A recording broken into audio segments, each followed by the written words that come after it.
is quite useful.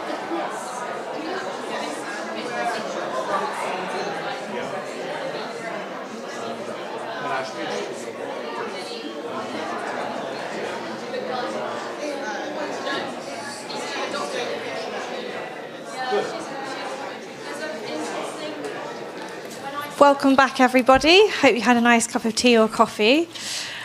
So we come to the second part of our afternoon today, and we have a round panel conversation on the topic of opera, communities and connection. So I'm going to introduce our chair, Carol Leeming, and then each person on the panel is going to introduce themselves and their practice and talk to us about something that they want to highlight in relation to the topic. So, Carol Leeming, MBE FRSA, is an internationally acclaimed music artist, hailed by academics as a polymath, a multi-award-winning, multidisciplinary artist in literature, performing arts and digital media. Carol is a published poet, playwright, director, composer, singer-songwriter, actor and filmmaker, vocal coach, curator and journalist. Carol is currently resident artistic director at Curve Theatre in Leicester and associate writer-director at Playground Theatre in West London. Carol has an incredibly impressive array of recent work, and I suppose one thing I'd like to highlight particularly is that you've been dramaturg for Streetwise Opera Company on the work Chips Off the Old Block. And you have worked in a number of different sectors, as well as equalities, health and well-being.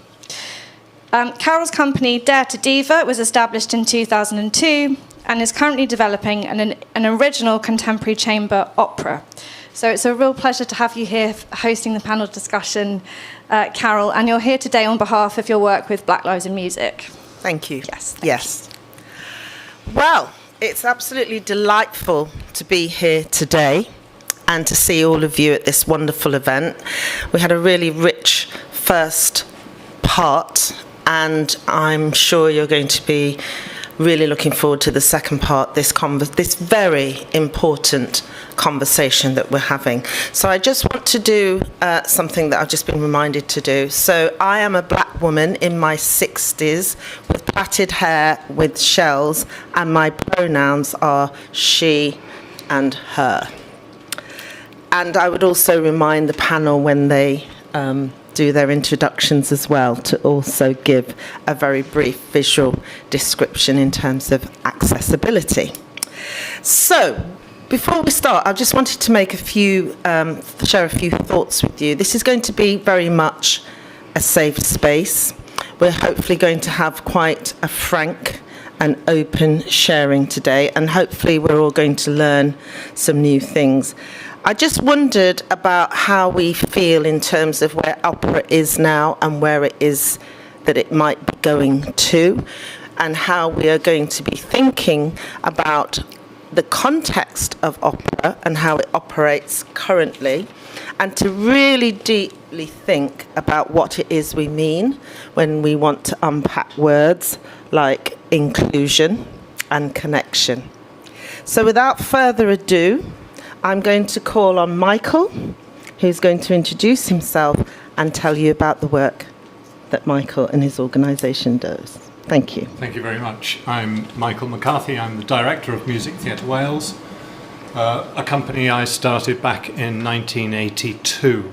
So a little bit of history linking up with ENO and that history there, a place I was attending from the early 80s, of course. I'm a late middle-aged white man, him, he. We were touring contemporary opera around the UK, internationally. Beautiful, sometimes rarefied, extraordinary works by composers who were pushing at the boundaries of music and of operatic expression. And by the time we got to 2019, it felt like the wheels were beginning to come off. The touring model was extremely challenging financially. Touring even small-scale contemporary opera meant that we were effectively touring very large-scale theatre. It was a challenge. The audience we had were wonderful, beautiful, fascinating people, but it wasn't changing and it wasn't growing. And the funding model was getting much more challenging. 2019 felt like an existential crisis, and I couldn't quite work out how to change things. I tried to find other ways of pursuing the same model. A model, I should say, that was based on history. It was based on an inheritance from the fires of London and Peter Maxwell Davies, out of which was born in many ways out of English Opera Group and Benjamin Britten. There was a history of this kind of work. So COVID comes along 2020, and in some ways it was kind of perfect timing for us. Guilty to say that, perhaps, but it's true. It gave time to think. The conveyor belt stopped. We could take a deep dive and consider what was the point. And I really did do that. And I felt I was looking around the opera sector, waiting for everybody else to do the same and not really seeing it happen. And then reflected on, well, wait a minute, Music Theatre Wales is a contemporary opera company, and we're following the same model that we'd started 40 plus years earlier. So maybe guilty as charged. So what was the point? And the point was to present opera as a contemporary art form. And therein lies the rub. Contemporary cannot surely be defined simply by contemporary classical music. It has to be defined by society, the world in which we live, the world in which we're meant to be part of, performing to, working with. And we weren't doing that. All of the works that we were commissioning and developing and performing by global artists were pretty much from the same stable. That wasn't changing at all. And yet, if we were meant to be part of contemporary society as contemporary opera makers, surely we should be addressing that. It was very, very evident, of course, in 2020, Black Lives Matter, that there was an issue that was much bigger than opera. There was a societal issue. But opera had a real problem with diversity. That was very, very clear. It is something that we had learnt about when we had our own controversy around a piece called The Golden Dragon in 2017, issues around representation. And when that came up, I was very naive about what that situation was and spent an awful lot of time trying to meet absolutely everybody I could who had protested against the production or what the production was being represented as to discover what the problem was. But by 2020, I'd learnt a lot, but not made any change, not made a difference. So I realized actually there was a purpose. And the purpose was to continue to present opera as a contemporary art form, but to reflect on what contemporary was. And to look at how we, as a flexible, small-scale, commissioning organisation with a deep understanding and history of commissioning work, how we could make a difference. And that was really about saying, maybe we need to open up to new creators. Maybe we need, as an opera sector, to think about how opera is made and who is making it and who it is for. Maybe we need to find new ways to bring new stories to opera. Maybe we need to find new ways to talk about opera and think about its core identity, storytelling in music. We're not telling those stories. 1 minute. So the way to change things was to think about how we changed the form, how we got flexible about the form. We're not going to get people to just come into opera from the outside and write us an hour-and-a-half long epic to take on tour. That doesn't work. But what you need to do is find ways to engage with people who are natural storytellers in music. So go for short form, go for digital form, go for small-scale touring work, go for work that plays into communities and plays with communities. Go for street art opera, which we're now commissioning and producing. And yes, go for larger scale commissions when it's right and when you've got the artists right and when the stories are right that are waiting to be sung in music. So we live on 3 questions. What is opera? Who is creating it? And who is it for? And if we ask those questions, which I think are not really asked often enough, it has to be said, they're basic, but they're not asked enough. If we ask those questions, we start thinking about what the purpose is and what we can do with it. And I will give you my very brief description of what I feel that the essential opera toolkit is, what keeps it being operatic. And it's telling stories in music where the music is a continuous and fundamental part of that storytelling and dramatic experience, and to use the operatic voice, but not necessarily all the time. Use it when it's meaningful and powerful and beautiful and human. I think opera is a fundamentally universal human activity that we have always done, and we've refined and cultivated into a tiny little space, but it has the capacity to speak to and for everyone. Thank you.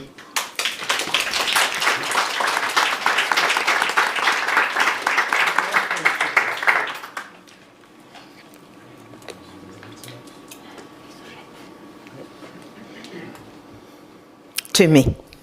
Thank you. Good afternoon, everybody. My name is Timmy Williams. I'm a musician and also an exec producer for FIO, which is a global-led theatre company based in Wales, in Cardiff, Wales. I'm going to start with my description. Thank you very much. I am a 40-year-old black male. My introduction into opera came from my experience with Music Theatre Wales by Michael. I guess being a creative, I started singing in a church choir when I was 7, and I carried on up until my teens, and then carried on making more music. I wrote my first opera before I actually saw an opera. I don't know if that baffles you, but it baffled me. As a musician, as a storyteller, as a writer, I've written different types of music. But in 2020, I'll be quite succinct with this and get straight to the point. I was had built this relationship with Michael, and I was introduced to a director, and Oksita Thomas, who we were both commissioned to experiment with opera. I predominantly write jazz, Afrobeat, hip hop music. So coming from that background, I was like, sorry, opera? But I've never gone to see an opera before. I've seen so many live shows in different formats and whatnot. But for me, it was the storytelling aspect that got me excited, and the fact that I was able to express myself vocally, which I enjoyed doing. Long story short, in my life at the time, as a musician, the pandemic happened, and obviously venues were shut. We couldn't mix as much as we could. So the idea was to create a digital piece. I never met this director before. In fact, we didn't even see each other in physical form until the day we were filming this digital piece. So I've been working on it for 2 months. What I'm trying to get at here is when we sort of wrote this piece based on what was happening in my life at the time. I started a street food business, a Nigerian street food business, and to make up for the loss of income at the time, and to feed my family. And we decided to write this opera based on that. A Nigerian upcoming chef trying to figure out life, really. And I was just like, I'm writing about a Nigerian chef in opera. Okay, I went online checking, going, there's no one's done this before, and I'm a rapper. I don't really, So interesting enough, we had to figure out a way of making this. The process was one of the most fascinating processes I've been through in terms of creating. The backing tracks, we couldn't meet up with any live musicians, obviously. So I had to be innovative with it and decided to use my phone and record a lot of the sounds. I'm going to play you a little short 2-minute piece in my last 2 minutes of this, and create the music from. Obviously, this piece is about a chef. From the utensils I've got in the kitchen, basically, from the microwave door shutting to a toaster popping, to me chopping onions and garlic, and I recorded every single thing, even the kettle boiling. And recorded the pop at the end, and used this to make the backing track. As a writer, I collaborated with a singer, and then we created this piece. What was interesting about it, I'll show you in a minute. What was interesting about it is the collaboration, the amalgamation of I guess hip hop music, jazz music, and using opera, and trying to figure out how this could work. It was interesting. we were able to write this and I would say successfully experiment and it came out positively, I'd say, considering we filmed in a pandemic and we all had to take our tests in the morning and be at a distance while we're filming. It moved on to after we wrote this piece and I went out. We eventually got more funding by the help of Music Theatre Wales, and we toured it as an actual live piece with live instrumentation, etc. My point here, what I'm here is, I wouldn't have ever considered, and considering the audience that came to these shows, they're all sellouts, by the way. North Wales, West Wales, and South West Wales. National coverage, which was surprising. ITV, BBC, they were there through the rehearsals and etc. But my take on it, which I've now been sort of, I guess, thank you very much, is the fact that I feel that the opera's about storytelling. The people writing, if you were to work in and work with stories that were relevant to or to the community or you're trying to reach out to, and the people writing those stories were from that community, then you will automatically change the people that kind of come to see the shows, which I'd imagine, which I saw, experienced personally. And that's what. So my take on this is about changing the spaces and the people who write these operas, and that would potentially, from my experience, what I've seen, my little experience, grow and keep growing the audience and the people who consume opera. Mm-hmm. Thank you, Jimmy. And this is the two-man piece. Thank you.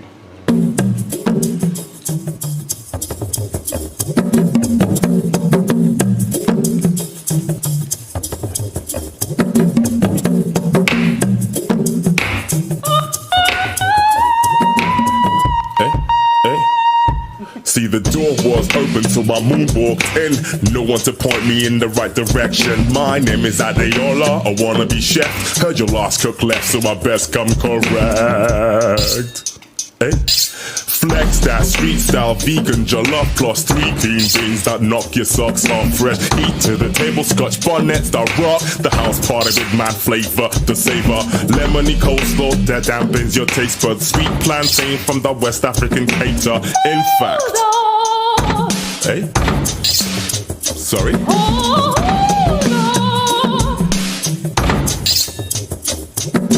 There's a job criteria. I'm the boss lady and I am very pleased to meet ya. For the starters, there's a few things we will need. I would like to see your paperwork, sir, please.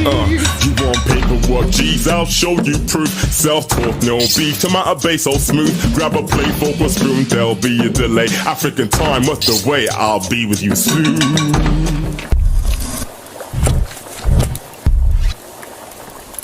And ginger, beans and corn, Yes. aromatic rice. Ooh, that smells so nice. Thank you. Can I place an order, please? I'm sure you can. And we cut the jollof. Say,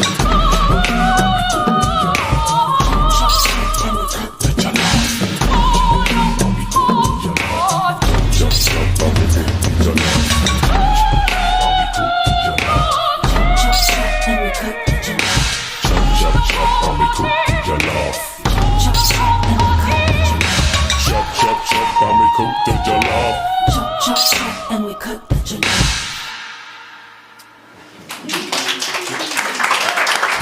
Thank you very much, Jimmy. Well, I'd like you to go next, please, Alison. Okay. My name is Alison Buchanan, and I'm the artistic director of Pegasus Opera. I'm a black woman in her mid, whatever you call it. And today I have big curly hair and big gold earrings. Okay, so. And your pronouns? Oh, her, she, those are my pronouns. Okay.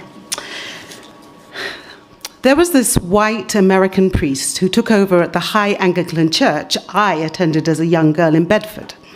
In those days, you could expect 10 to 15 congregants on any given Sunday, and maybe up to 50 for Easter and Christmas.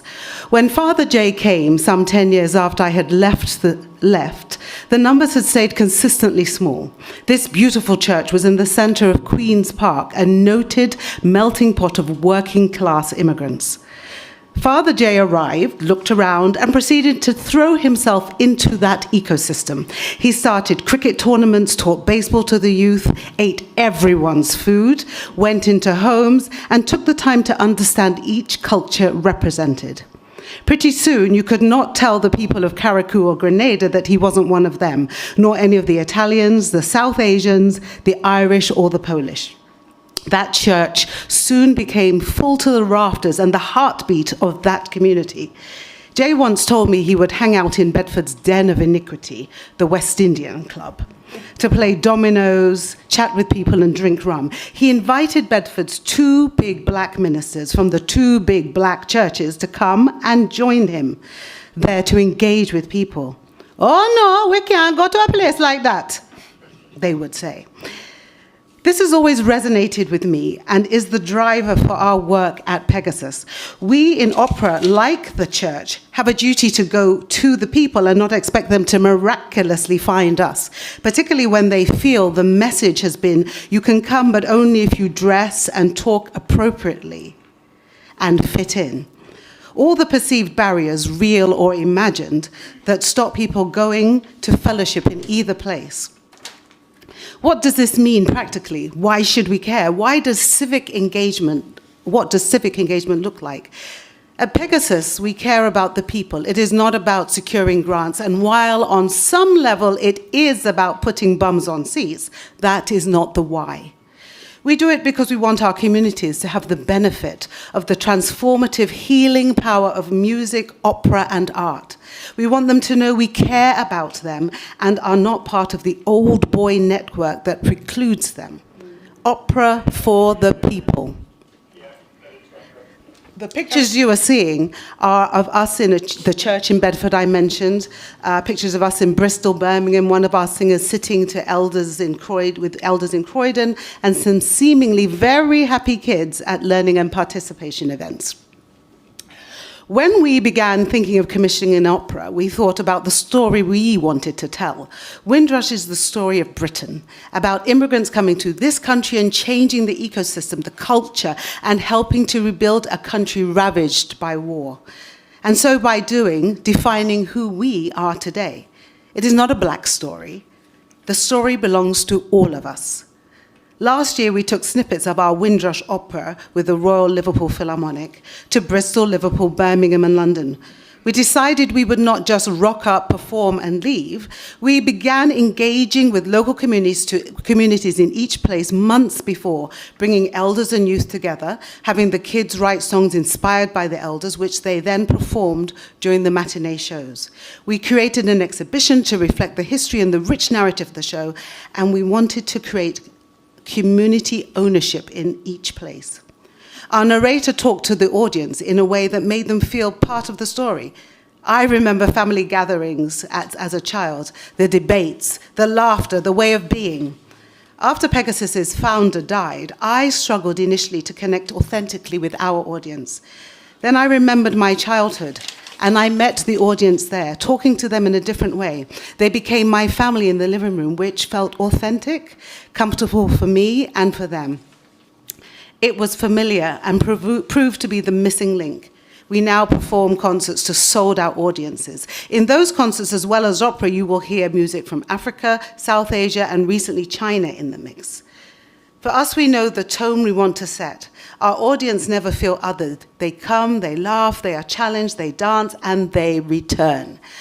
We create a curiosity and a connection that makes them want to come to a full opera, which might prove a stretch for some of them. But having come to a concert, they will invariably give opera a go. And we ensure that they see themselves reflected on the stage, in the pit, and backstage. We are hoping to do a South Asian tour with South Asian classical music, South Asian Western classical music. And we want to set the tone there as well, because it's not one size fits all. During lockdown, our community choir met virtually, and as it was online, we made it international. We had people joining from around the globe, including Carol from London, who was practically blind. We were eager to make her feel wanted, included, and important. We changed email fonts from 12 to 72. We increased the size of the music. We sent audio learning tools just for her. Then, also after choir practice, we would leave the link open for people around the globe to chat and find connection. One meeting, one of the members broke down crying and shared her woes. I loved the way the community of singers supported and encouraged her. Again, it reminded me, singing is never just about singing. It is community, it is coming together, it is harmony. Opera companies increasingly need to think about serving a wider demographic. Even if community efforts do not lead to a huge uptake in sales, we do this to show them that we care. Music has the ability to connect people, and we should want everyone to know that we care about them. I close with a provocation. The current divisive narrative coming from the White House is, unless you fit in, we don't care about you, we don't care about your children, your family, you are irrelevant. Imagine the psychological toll of that. Opera does not wreak such havoc, thankfully, but there is a feeling amongst a large section of this country that we as an industry do not care. Art, music have often been catalysts for change. As leaders in this industry, we have a duty to demonstrate in real ways that we care enough to find the people where they are. We must lead by example and create seeds of change. I urge you all to be community revolutionaries and change makers. Thank you, Alison.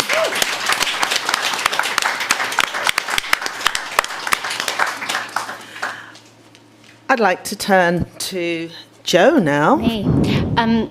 I'm going to do something boring and click through my PowerPoint as I After speak. you've introduced yourself. Well, once I've introduced myself. Oh, I can do it from here. Oh, I was going to yes. ask you to exchange with Tumi. That's amazing.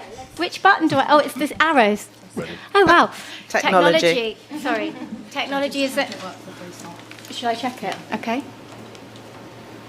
Oh, technology. So do you want to change with Tumi? I can swap with Tumi and then I don't have to keep saying slide. Sorry. Hold with us, folks. Thank you, Jo. Right. Hello, everybody. My name's Jo Bedford, and I'm the Community Engagement Manager at Opera North. I'm a white female in my late 30s. I'm going to be 40 next week. New decade. Yeah. What do I need to say? My pronouns are she, her, and I'm wearing some dark glasses. So those talks have been absolutely fantastic and really inspiring and rousing. So mine's probably going to seem a little bit boring in comparison. I'm going to give you a bit of a whistle-stop tour through Opera North's community engagement programme, which is part of our learning and engagement department, which I work for. First of all, to say we're enormous, our team. When I started, we were 5 project managers, and now 15 years later, we are something like 12 project managers and about 34 delivery staff, so it's an enormous department. And in the middle there is community engagement. We are divided into 4 strands of work: higher education, schools programmes, talent development, which is our youth programmes, training for young people, and community engagement. So we're in the middle there.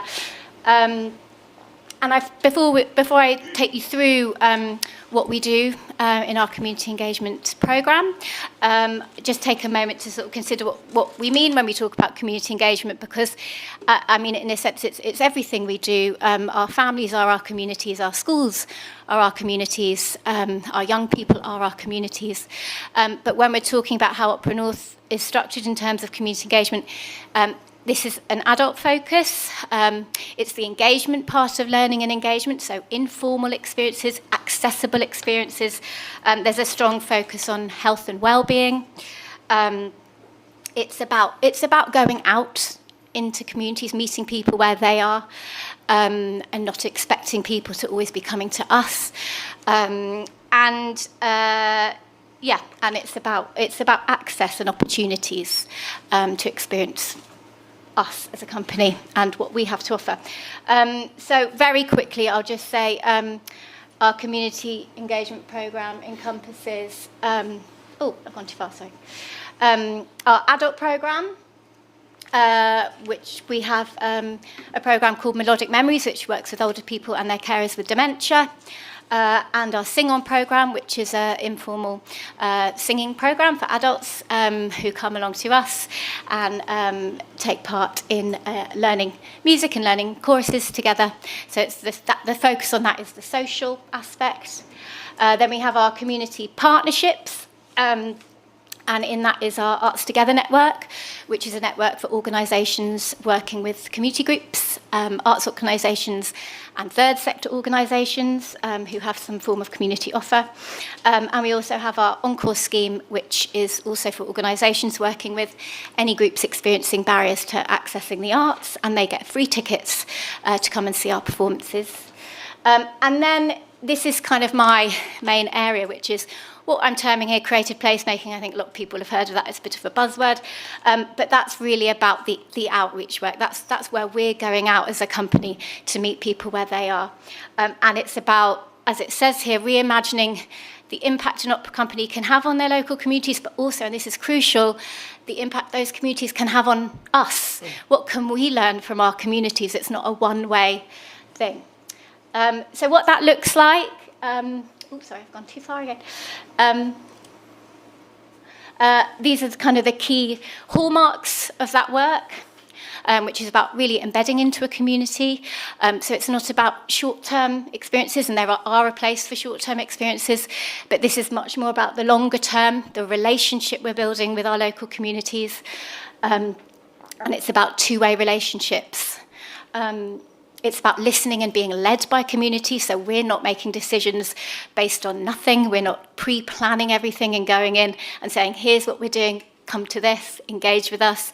It's, what do you want? How can we serve your community? What would you like your local opera company to do for you?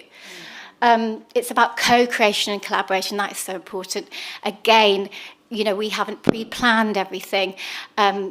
We're working with our communities as equals, as our collaborators, as our colleagues, to work together to do something that is relevant for them.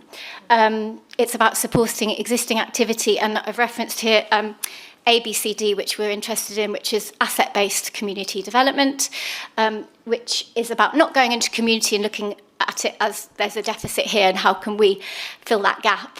It's what's strong, not what's wrong about this community.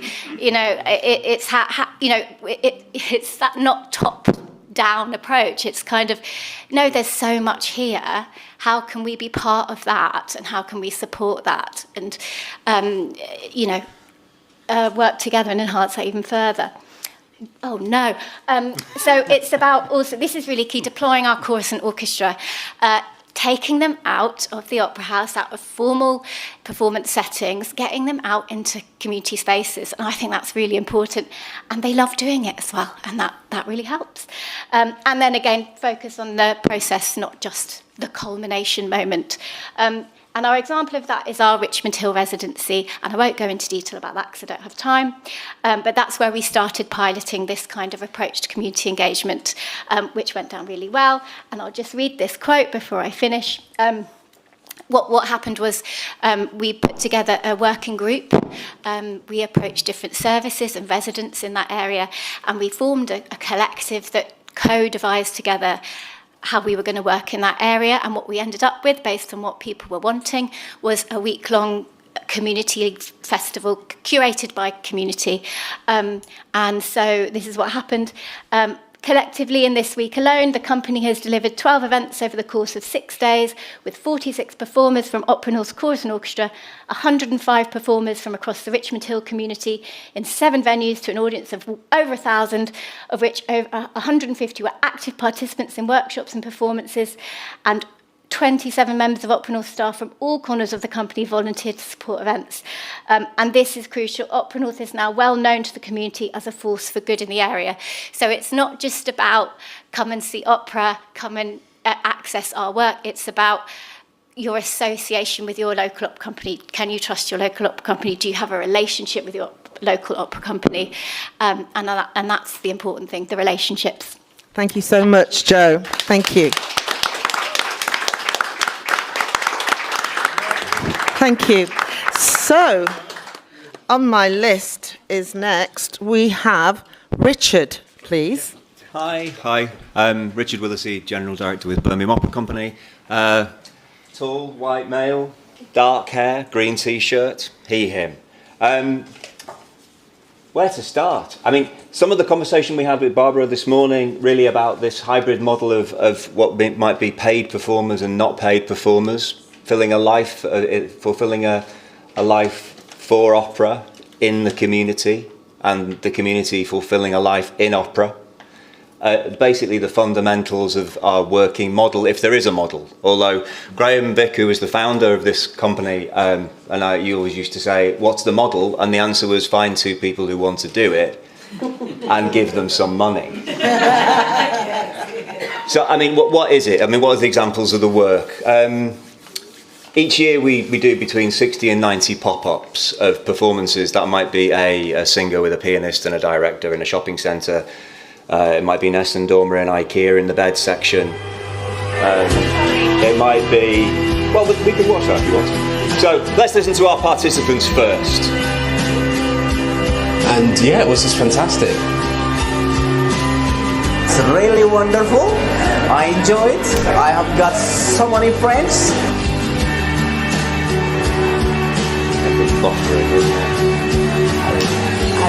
I loved it, and I think it's magic. If you turn the sound off and let it catch up with its buffering, and I'll keep talking, we should be fine. Yeah. So, we do between 60 and 90 pop-up events. We don't have a marketing department. We don't have separate departments. Each project is constructed from scratch, with the clear intention of trying to find repertoire that resonates with the people that we're trying to reach. We do that by spending most of our time with the people we're trying to reach and include, who are, if you look at things like indices of multiple deprivation, most economically challenged, the low numbers are most economically challenged, the high numbers most affluent. We spend, out of the 10 deciles, we spend most of our time in IMD 1 to 3, in the more economically challenged areas. Out of those engagements, around 40% of our volunteers come from those areas. And although most of our work is delivered free at the point of access, in the last show we did, which was Michael Tippett's New Year in a big top tent with the CBSO, over 50% of the ticket buyers were from IMD 1 to 3. So really, there's been a bit of a mention about class and economics and standing within in communities, and I think we've been concentrating particularly because in inner cities that's really a big issue. Access is down to a lot about where you do the work, how you can access it, how much it costs, who you know.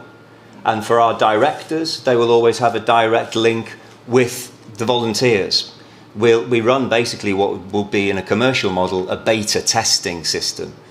So you involve the communities, you involve the people who you want to include and who want to be included at the earliest possible stage. And the creative teams then work with that knowledge and with those people to make work. So in that sense, it's a co-creation, although it might be around large titles like the Michael Tippett, Stockhausen's Mittwoch Licht with the Helicopter String Quartet. It might be small commissions that we're doing at the moment. We're doing 3 or so a year.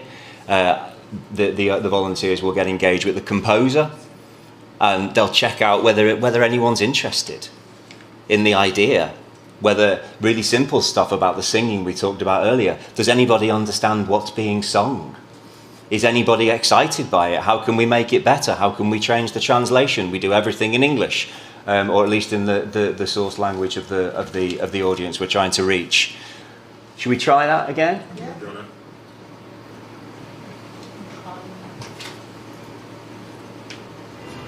I say we haven't got a marketing department. This was made by we were mentoring an intern who made this. And yeah, this is fantastic.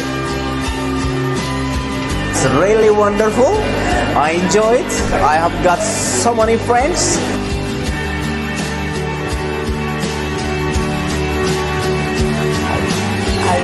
I loved it, and I think it's magical.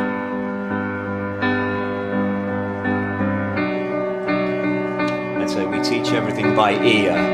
The volunteers. The idea who join, to give human experience the status of putting it on as big as it should be, making it as big as you possibly can.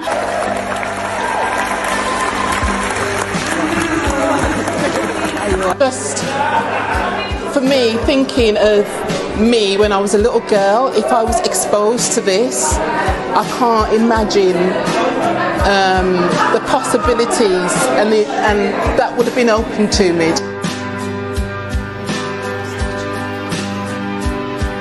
And I really enjoyed my time there. I enjoyed singing with everyone. Everyone was welcoming and kind and friendly. And yeah, I really enjoyed my experience here, and I'll definitely be coming back.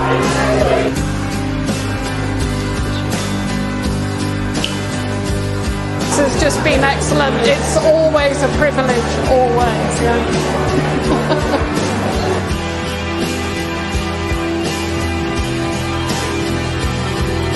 That's what I love about building up a company as well, because it's very inclusive, it's very representative of the city that we live in. We spend a lot of time in New Street Station. Well, I don't usually go to the opera, to tell you the truth.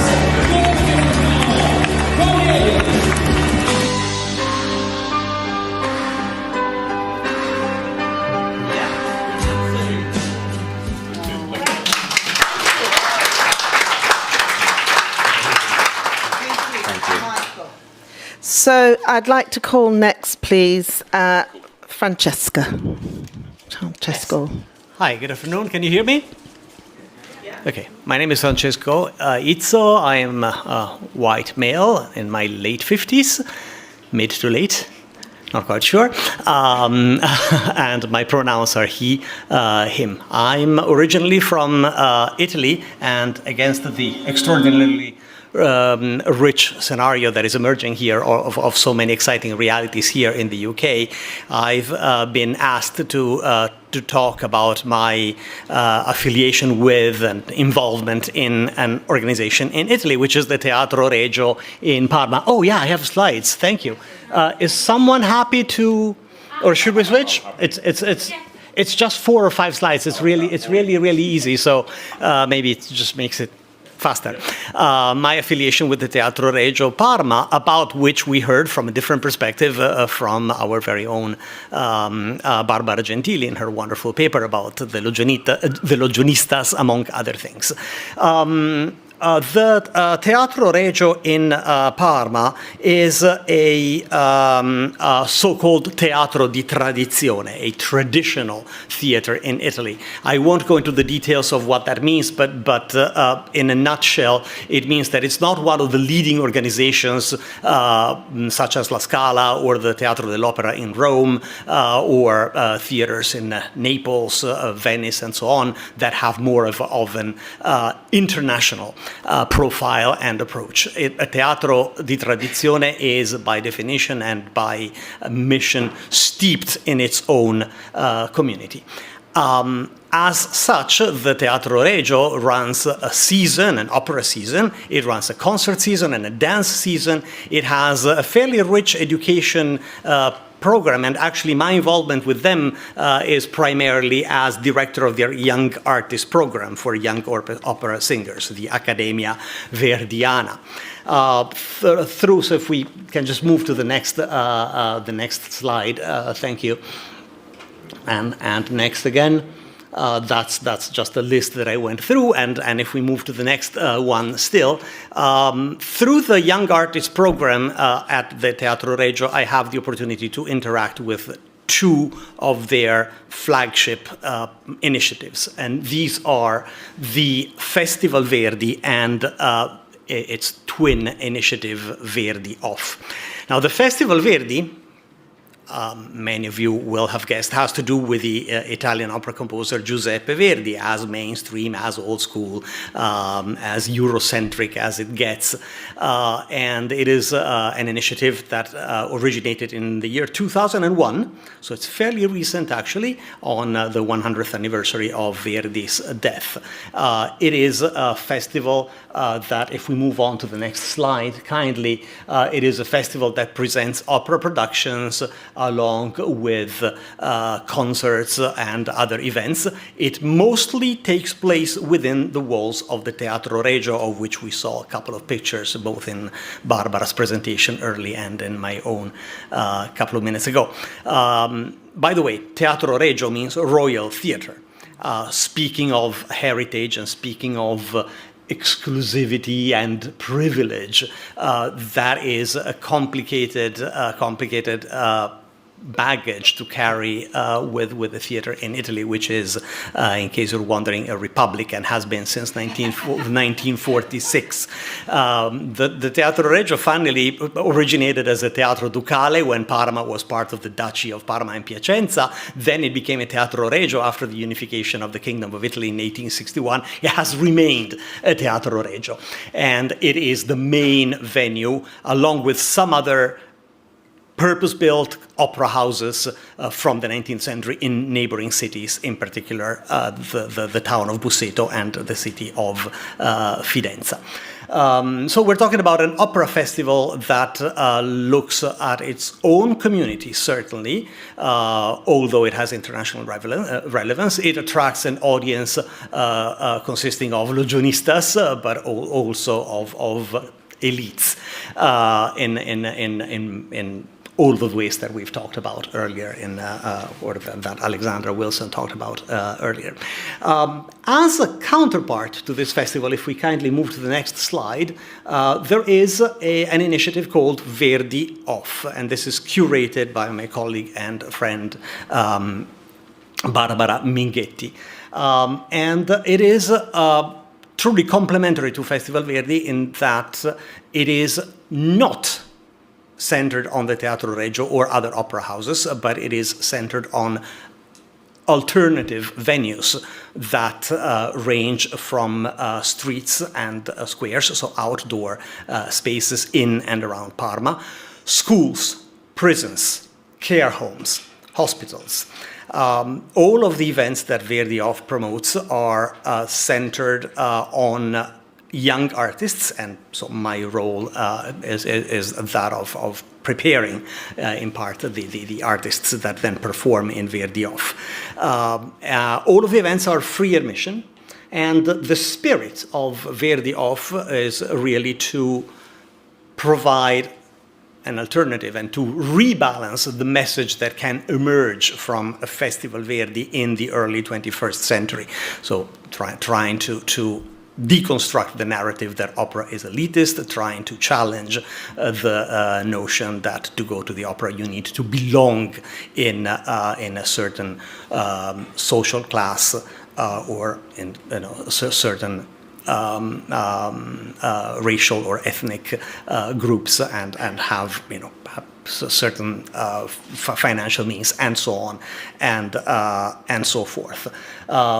This is what we deal with, and I think that what emerges from this panel for me is quite humbling in terms of becoming aware how Italian society in relation to opera is very different than UK society, and maybe we can go back to this theme later on. If we kindly move to the next and final slide, just to point out that Italy might come across rightly as being a little bit far behind. Festival Verdi reaches this year its 25th edition. Verdi Off has only existed for 10 years, since 2016, so it's still a baby, so to speak, and I hope that also, based on the wonderful inspiration from today's roundtable, that it will continue to grow. Thank you very much. Thank you, Francesco. Thank you. And now we come to our last person who is going to do their introduction. So I'm going to ask Beth. to go next. Sumi, can I be annoying and ask you to click? I've got 4, I'll tell you. Okay. One. That's fine, It's yeah, very of course. easy. Thank you. So I'm Beth, I'm a white woman in my 30s, I've got brown curly hair, and my pronouns are she, her. I'm the director of Engage here at ENO. Engage is our learning participation outreach department. I hold on my shoulders the heavy legacy of Lillian Bayliss to sort of continue that vision, which, as we've heard today, is no small act to follow. The department Engage used to be called Bayliss until 4 years ago, and we renamed it Engage, which felt a very brave decision at the time. I think, as all of you today know, her legacy and her values, once you know that, you understand why you title a department Bayliss. But a lot of our work is around engaging new people with opera, and if you don't know who she is, what does Bayliss mean? So we bring that vision and that legacy with us, but we have changed our name for those of you that might have known our work for longer. I think today many people have spoken to the importance of representation, inclusion and diversity within opera. I just want to start with sort of pulling out the fact that I think this intersectionality is really important, and the many layers that inclusivity occupy, we have to consider all of them, but I do want to specifically focus just around disability within this discussion. I think it's really important that when we look to consider inclusivity, disabled people's experiences and presence is considered and prioritised.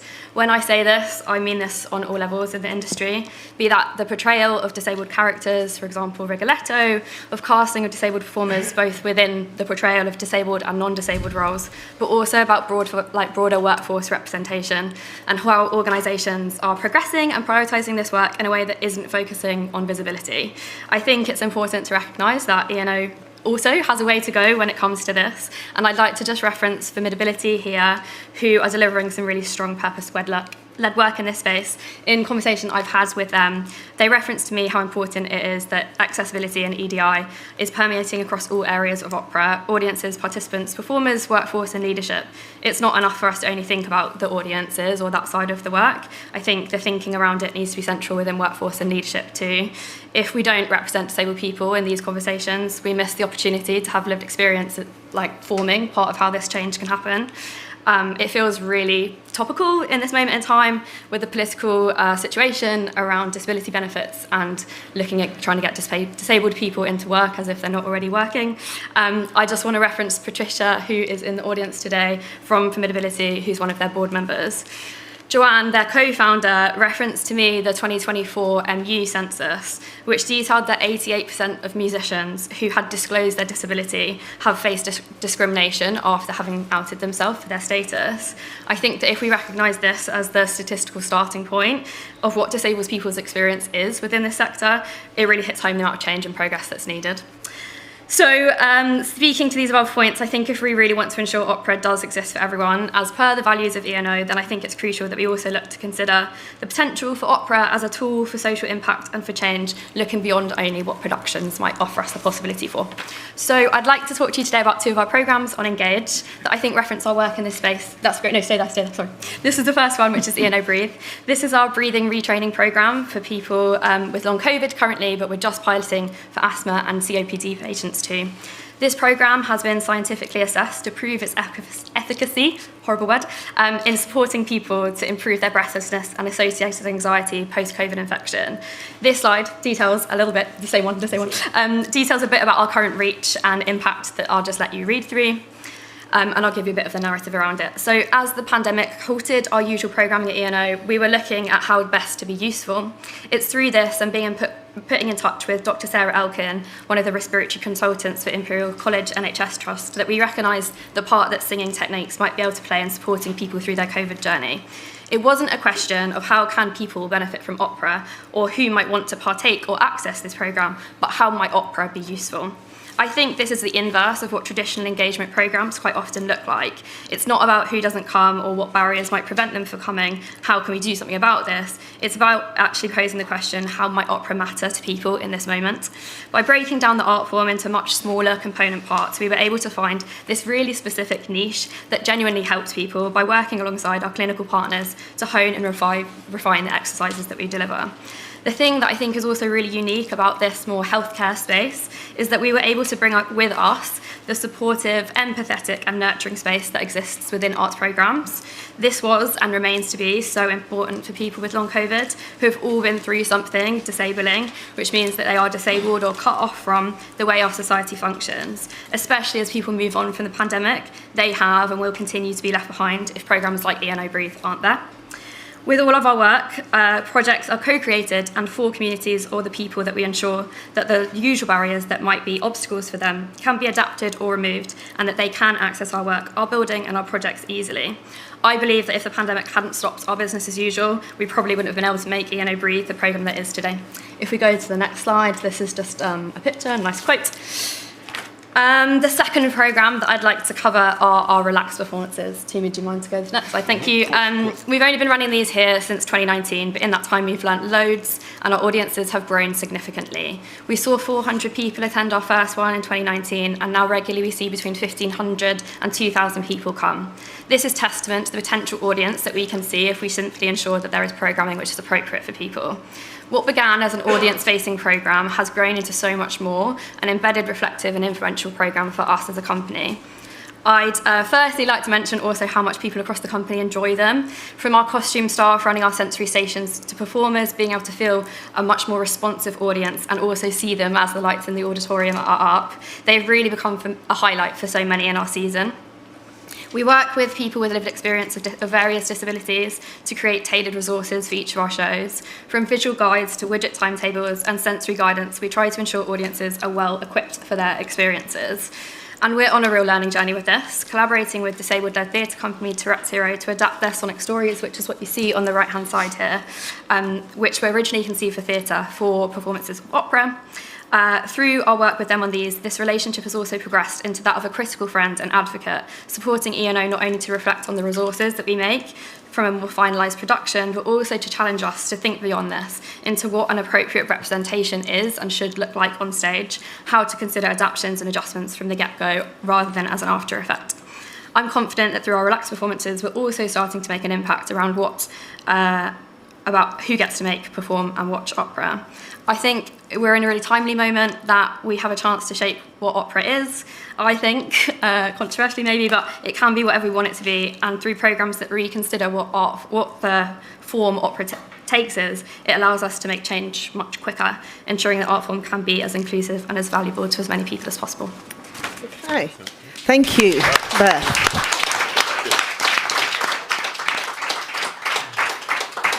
Well, there's been quite a lot that's been shared with you, and there are some questions that we have thought about that we'd like to put to the round table. And the first question I wanted to ask, and probably towards the end there'll be a sort of roundup of some of the strands that you've heard, but where opera takes place and why does this matter? And when you take opera outside of the opera house, how can this change who experiences it? So kind of follow-up is, what could the relationship to the opera house be? So that's a question to the round table. Who would like to go? Can I start? Is that okay? You can start, Beth. So ENO Breathe, which obviously you've just heard me talk about, the intention for that programme was never really to get people into the opera house. It was, as I said, to try and make something that was helpful. But as a real, again, a beautiful side story, we've developed 4,000 people who've been through the programme that are also become massive fans or advocates for ENO as a company, but also for opera. So they learn lullabies on the programme. Some are from operas, but not all of them. But we have, from demand from the people that have been through the programme, now started a regular weekly programme called our Twilights for people that have completed it that can continue to drop in. And that then wasn't enough. So we had a big demand from participants to be like, we want to come together, we want to actually meet each other, and we want to make our own work. So from that, we created a creative programme for those participants. They wrote 3 of their own lullabies, which we now learn on the programme. And they came together here at the Coliseum between December and May 2 years ago and performed as a curtain raiser that piece. And these these groups of people that they see the Colosseum in our videos, but they'd never been here before, most of them, had this beautiful affinity, connection, value. It made all of us cry, themselves included, all of us. And I thought that was really interesting because it wasn't our intention, but it still grows that connection. You don't have to be here to have it. There's an idea of breadcrumbing, so you actually sort of bring people to the Opera House. What are the other responses to that question? Michael, then Francesca. Yeah, with us, the piece that Toomey created, originally as the digital piece you saw, we then commissioned a 15-minute live performance version of it. And it's based around food, so we also created the opportunity to share food at the end of the performance. So the jollof rice that he triumphantly produces at the end is then shared with the audience. And that was an extraordinary communal feeling. You know, there's nothing better than food together to create a community and to open a conversation. And the joy of that was we were playing in community centres around Wales where opera was certainly not a part of what they would normally do. And it completely shifted people's attitudes and opinions in the same way that you're talking. Because of the human contact, it suddenly became real and accessible and enjoyable, and real for them in a way that they could relate to. So the relatability is such an important part of it. Indeed. I think, Toomey, you felt as a performer that connection. Absolutely, the representation in the audience was there, and like the conversations that happened stemmed from the performances, were quite unique in the sense that avid opera goers who saw opera 20 times a year, but like I've never seen anything like this. Yes, so giving new experiences, unique experiences, and really giving added enrichment after performances is kind of key. Francesco. And then Joe. Yeah, no, just going back to the whole question of Verdi off that we have in Parma, I think that the question of place has enormous relevance in terms of making us think about what opera is, but beyond what we think, it really has relevance in terms of what opera is. In an old school context where going to the opera means attending a full-scale staged performance of a duration of 3+ hours. Typically, an event that happens outside of the walls of a purpose-built opera house is or often is something very, very, very different. Meaning it can be a concert, it can be a reinterpretation and actualization of a classic. The focus seems to be often, but not all the time really, is the voice. And it seems to me that having witnessed a number of these outreach events in the context of Verdi Off, really what is striking from the point of view of those who are somewhat used to going to the opera and those who aren't at all is the peculiar, technical, audible aspects of a classically trained singing voice. Other than that, really, the sky is the limit, or maybe the ceiling is the limit if you're then back in the opera house. Thank you, Joe. I think there's a lot around how safe spaces feel for people, and I think for a lot of people, the opera house perhaps isn't a safe space. I think there's certainly a place, and to experience opera in an opera house, massive stage, loads of seats, is an amazing experience, but it's one version of an experience.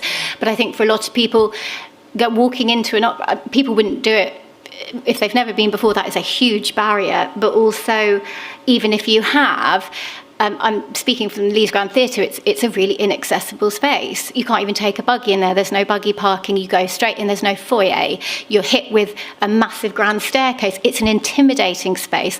When you go in, even me, somebody that's culturally engaged and grew up with opera, I don't like the feeling sometimes of, I'm not allowed to even move in my seat because someone might tut at me, or I'm not allowed to eat my crisps, which you would in the cinema, but maybe in opera, that's frowned upon. You don't want to hear a rustling crisp packet. It can feel like a space where you have to behave in a particular way, and there's a right way to behave and a wrong way to behave. And I think as soon as you take opera out of that environment, it can really change how people are able to engage with it and how safe people feel in the presence of it. That's really interesting. So I have another question. So I think we've talked about sort of opening up opera and, sort of there's something here about giving it space to breathe and giving it space to breathe in other spaces and non-site specific spaces, and the way you're going to communities and rather than communities coming, rather than expecting communities to come to you. But going back to the presentation we had earlier, what's the long-term responsibility of publicly funded opera companies to our communities? Can we articulate some thoughts on that? Alison. I've always felt that it's our duty to reflect the communities we serve. So if you're in London, you look at the diversity of London, say a company like ENO, what are the stories that are on the stage? Who are the people that are on the stage? Do they reflect the community? If I'm in, I don't know, Dorset or something, maybe I'm not going to be quite as bothered about being diverse. But in London and when we go to other places, you have to reflect. And I think that the important thing is, again, the spaces that you use, not just expecting people to come to you, going into different areas. I always say, when I'm in America, I'm always talking about Birmingham Opera, because to me that's like the holy grail of engagement in terms of community. It is. It just is. It's just fabulous, and I think it makes people feel included. It's like, we go to them in any space. We create life in the community, and I think it's just so important. I like that, the life in the community. So, does anyone disagree with that on the round table in terms of? That there is a responsibility for publicly funded opera companies to be working in specific ways and reflecting the diversity of communities, but also in terms of globally, in a global majority world. Michael. I'd like to go a bit further. I'm Michael. He's Richard. Yeah, that's Michael. I'd like to go a little bit further, which is to talk about the role that opera, as a part of all the performing arts, all of the arts, has a responsibility for the well-being of society, actually. Mm-hmm. I think it's not just about the health of opera. Mm-hmm. I think it's, and Breathe is a really interesting example of health that can be impacted by operatic kind of form and work. But I think we have a much bigger role to play. So if we're not addressing diversity, if we're not addressing the stories of the people who we are now, if we're not engaging in the widest possible way around society, then we're not playing a full and healthy role in the welfare of society, the way that we look and talk to each other, the way that we communicate, the way that we share the lives that we have to share because we're all in the same place, the way that we actually have an impact, I think potentially an economic impact on people's well-being, which is that there's with Breathe you might be able to get people even back into work. And that's economic. Yes. And I think all of these things are part of what we need to think about as the responsibility as performing arts organisations. Taking the health of society, I wondered what the Roundtable's take is on the idea of having insiders and outsiders in the opera industry, and how might this shape your practice, and how can we use this in thinking, how to better work together? I might ask you, Alison, to respond to that first. Insiders and outsiders, meaning? In the opera industry, what does that mean to you? Gosh, I don't know. So insiders, I guess that's us, and outsiders are the people that come, maybe. That's how we see it. And I think that we need to not think of it as, because to me that seems like them and us a little bit, outsiders and insiders. the co-creation, everyone is an insider. Everyone is welcome. I think, to me, that I speak to that. I'm going to pick up something that Patricia mentioned early on, that there's a glass box at the top and there's actually glass ceilings for people in the opera industry. What does the Roundtable feel about that? How do we get more representative in terms of the making, the creation, and in terms of the workforce as well as audiences, in terms of going forward, given demographics of audiences and how one doesn't want to contemplate a trophying in any way and becoming a museum form. So how do we address that? Can I make a personal statement on that front? So when I was looking at the future of Music Theatre Wales during COVID, thinking about the role and thinking about how we could change the creation, the creative process and the engagement and the relevance of opera. I also had to, of course, look at myself and think, is this about personal legacy? And what I realised was that here I am in Cardiff, running a company funded by the Arts Council of Wales, that if I threw the towel in, that there was no way the Arts Council of Wales was going to say, oh, let's look for a new opera company to fund again. That just would not happen. So I felt actually I had a responsibility, which is the word I've just used before, to make sure that there was a future opportunity for future opera makers to take it in the own way they wanted to.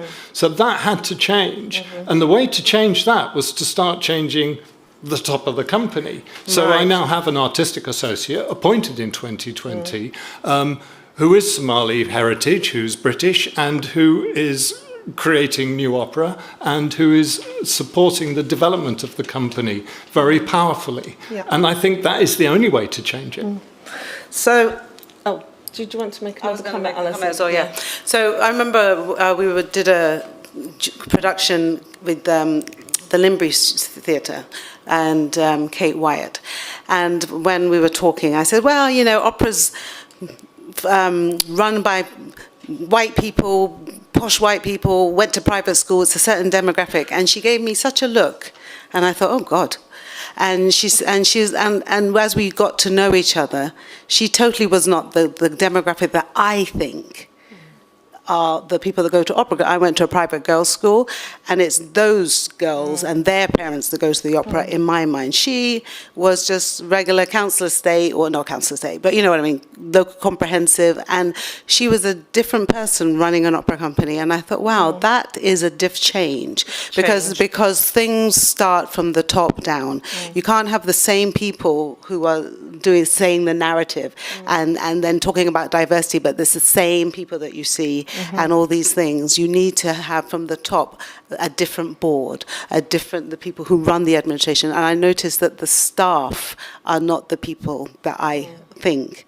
And so therefore within that staff, and she said, because of the staff who they are driving change at the Royal Opera House and have expectations of more inclusion. And I think that's really important. Yes.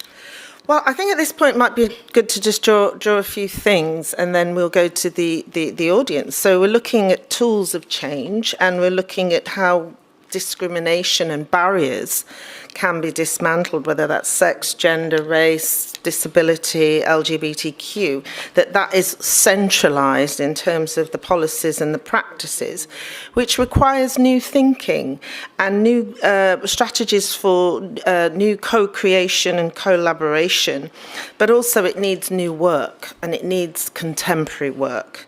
And one of the things that has come out very strongly is music, opera music as a great connector, and that's something that I'm very much going to be taking away.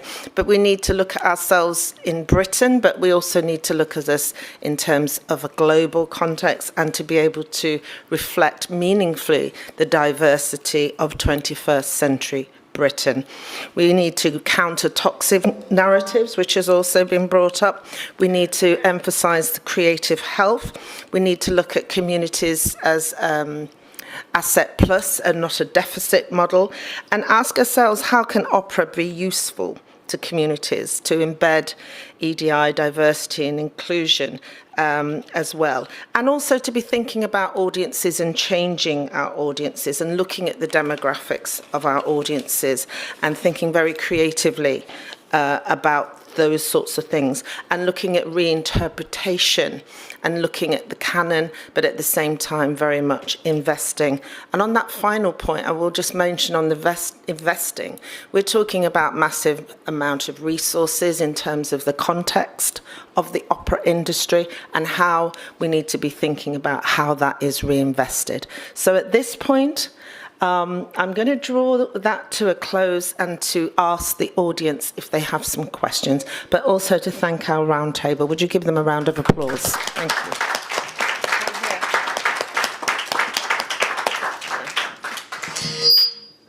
Sorry. Thank you so much to the panel. You have a question?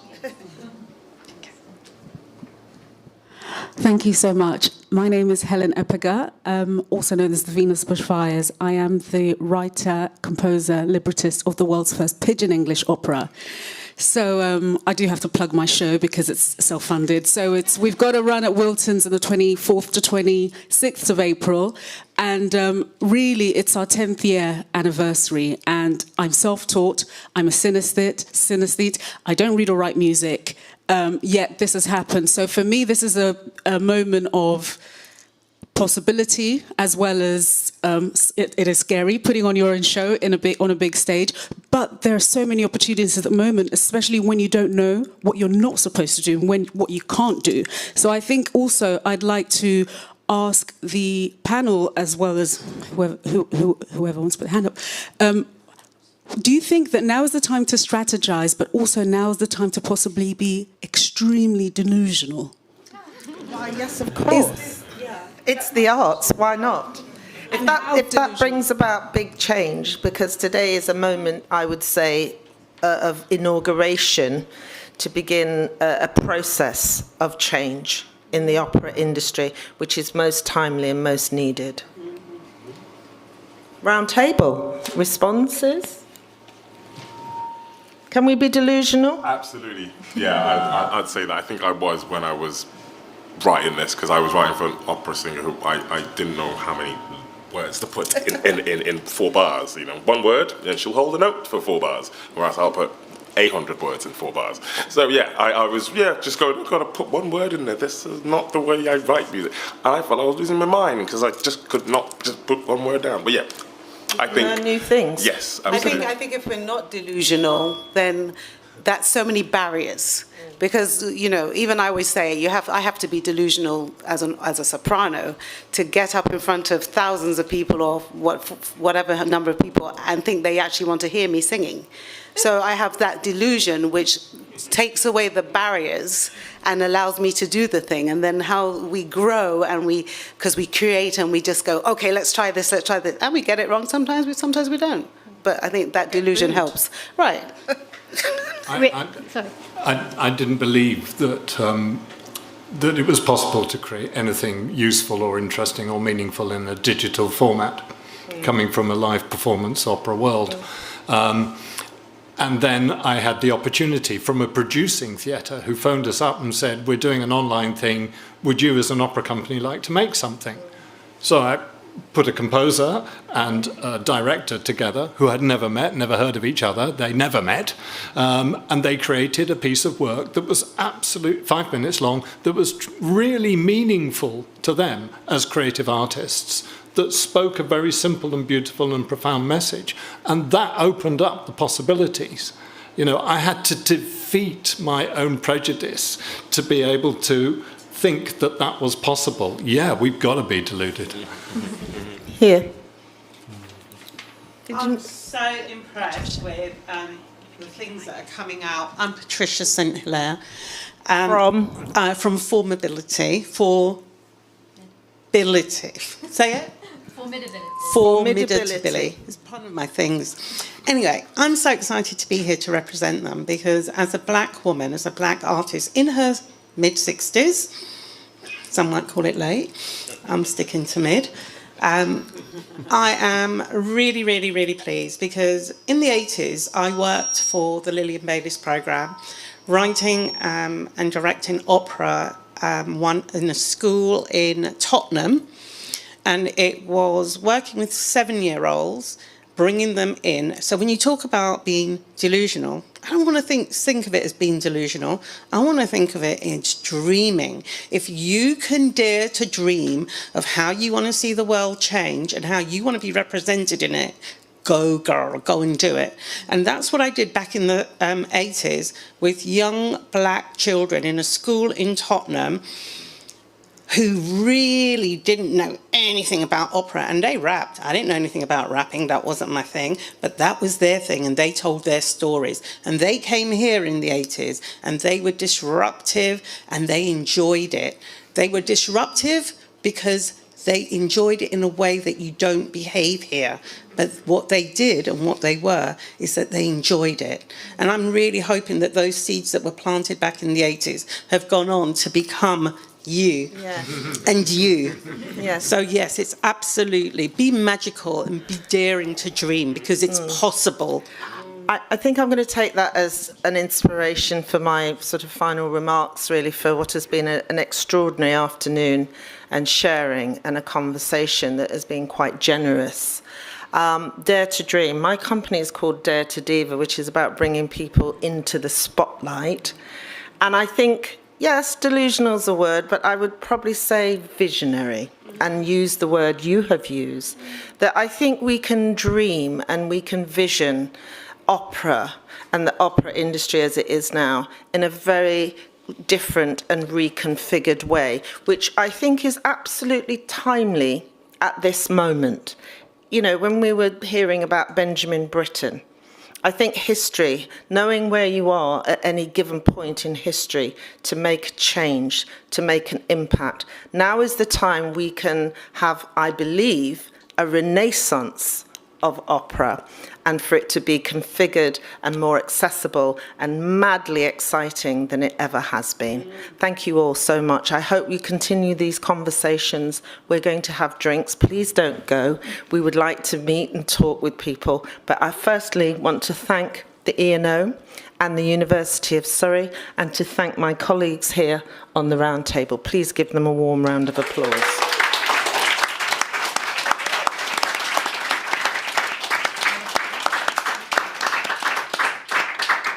We'd like to thank you, Carol, for being a wonderful host. Yes, thank you so much, Carol. So much. It's been my great pleasure. Yeah. And as I said, I hope to see you again. I hope this is a process that continues. And thank you, the audience, for coming here today and being part of this conversation. As Carol says, we're now going to have drinks. We hope you can join us to continue. It feels like we could have had this 3 hours on this. It's just scratching the surface. As we say in Jamaica, more time, which More means time. this is not an end. So, Barbara would like you to respond to this question on the screen before we go downstairs to have a drink. Could you please just jot a few notes on the post-it note underneath your chair? Leave it on your chair. In response to the question, and you can leave your post-it note once you've written down your response. Just leave it on your chair. But we would love to collect your thoughts and responses and reflections on this question. In which way has today's event changed your opinion about the ways in which opera has engaged and does engage with its communities? As you're all writing, I did just want to say one more thing, which is that, yes, we hope that this conversation is the first of many, and we will keep you posted about future developments in this space. So thank you very much again before you all disperse, to the panel, to Carol and to the University of Surrey and Barbara Gentili. Thank you. Thank you. Thank you.